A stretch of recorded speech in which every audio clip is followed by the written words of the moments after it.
two different types of mail when you're doing high volume amounts of mail. There's bulk mail, which is you're sending it to everyone. Say you want to take a bulk mail piece and you want it to be within a 2-mile radius of where your shop is at, or where your business is at. And you just, let's say you own a restaurant. Within that 2-mile radius, you want to cover everybody. That's where bulk mail comes in. And that's also where the piece isn't directly addressed to somebody, to be the resident of that address. And then direct mail. Direct mail can be sent to a specific person. It's, as the name implies, it's direct to that person. They're directly going to Gershom.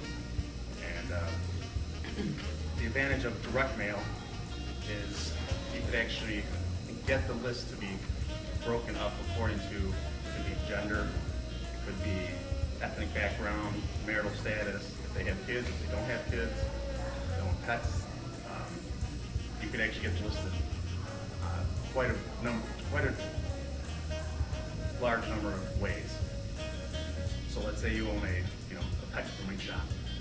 You don't want to mail it to everybody because not everybody has a pet, but you want to mail to people who own dogs. Well, you can get a list that actually has that information on there. They specifically own dogs, and so those are the people you want to mail to. Obviously one of the advantages of that is you're going to get a much higher return on your investment. And the Direct Mail Association research found that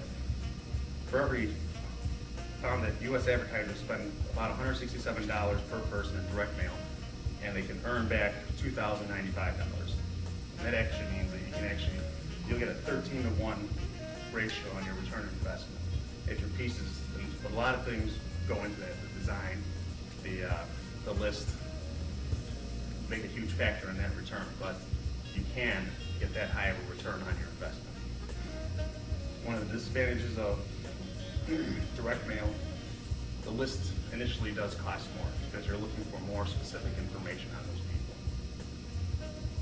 One of the disadvantages of bulk mail is when you're going out to just blanket a person. True, that list, that bulk mailing is going to cost less, but you will. The only disadvantage you have is you can send out the message to the wrong person.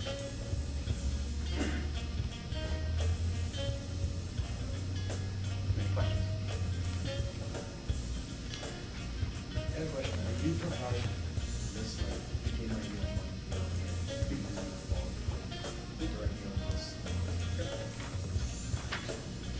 Yeah. If you know you're the best person to know who your target consumer is.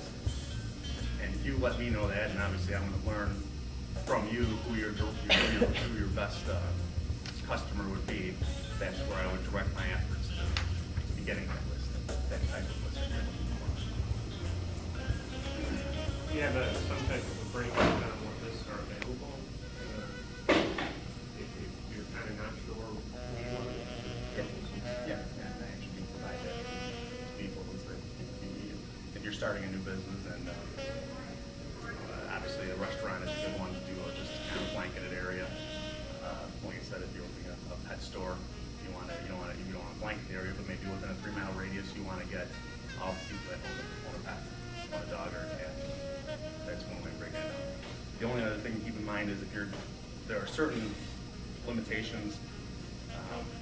Let's say if you're looking for a specific ethnic background, the thing you want to keep in mind is when I go to get that list, I actually have to have the piece already done to avoid any kind of hate mail or anything like that. You actually have to show the piece that's going to be mailed with that to the list provider, and that's just to avoid lawsuits. Other questions? How do the mailing list brokers determine that kind of information, like something as specific as pet ownership?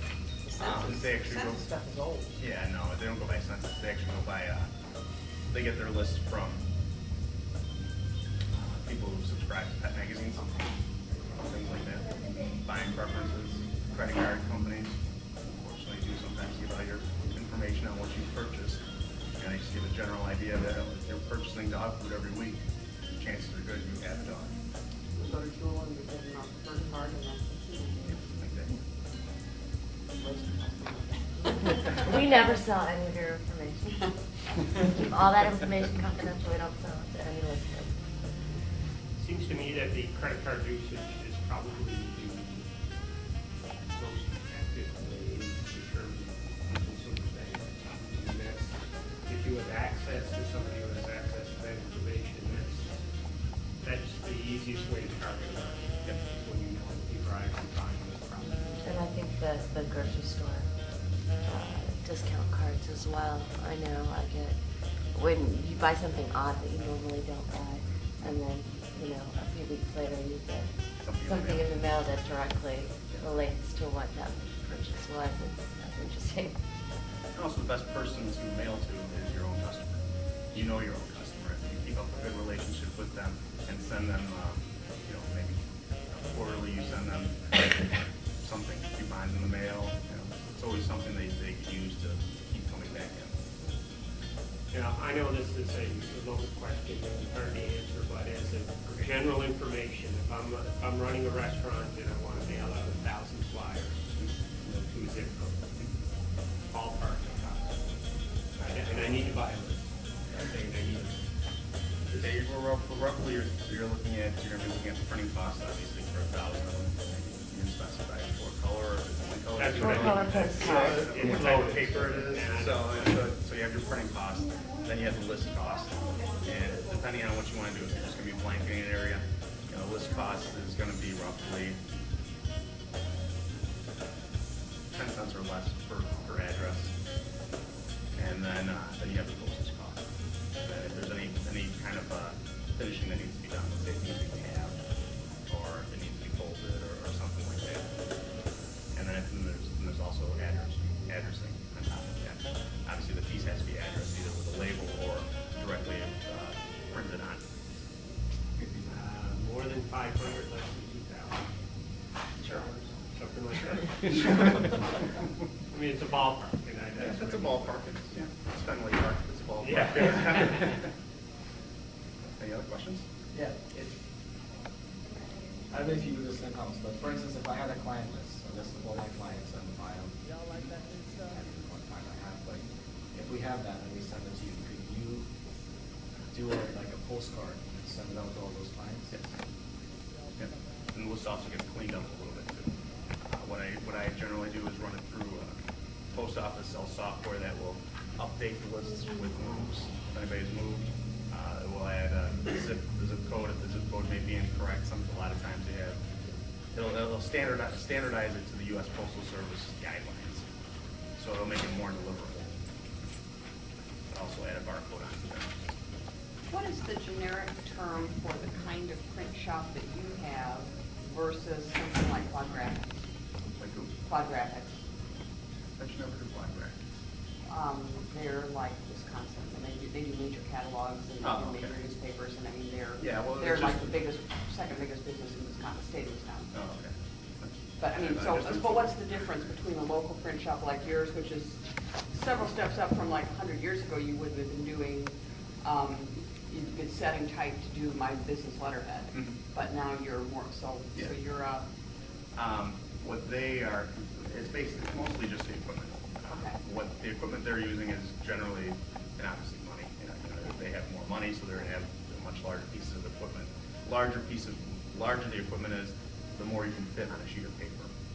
So, and also they're probably running, if they're a newspaper, or not newspaper, but if they're magazines and things like that, instead of running on a sheet, they're actually running on rolls of paper. Okay, so you do sheet fit. Yeah, I do sheet on a sheet printer. It's primarily volume driven though, and that if I bring you something that I need 20,000 copies. Because of your customers, I can't get to that. So it might be better to do the 10 or 20 local customers who are going to come back to you. But you're saying check with you first. Check with me first. Never.